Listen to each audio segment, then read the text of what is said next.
Quand on prépare la transmission de son patrimoine, qu'il s'agisse de son patrimoine privé ou de son patrimoine professionnel, deux questions principales se posent. La première question, bien sûr, est le coût de cette transmission, c'est-à-dire la fiscalité applicable à la transmission. La deuxième question, à mon sens la plus importante, est le pouvoir que la personne qui donne va conserver sur le bien donné.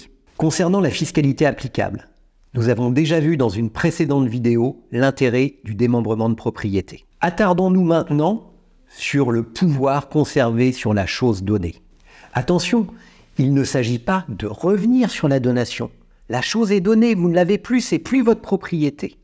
Par contre, il s'agit de conserver le pouvoir pour gérer la chose, profiter de la chose et même disposer de la chose. Pour ce faire, il suffit d'interposer une société.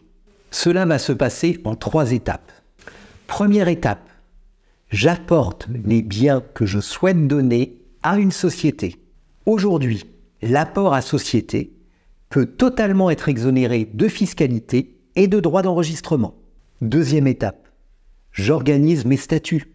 Grâce aux statuts, je conserve les pouvoirs sur la gestion, l'organisation, la disposition, les revenus des biens apportés à la société. Troisième étape, je donne les parts de la société. Et là, je bénéficie de tous les outils liés à une donation. Je peux faire une donation minoritaire, majoritaire, en pleine propriété, en nue propriété. À la fin, j'ai transmis les parts de la société, donc le bien, mais j'ai conservé tous les pouvoirs, parce que j'ai conservé la gérance de la société. Cette stratégie, simple, efficace, peu coûteuse, nécessite beaucoup de préparation.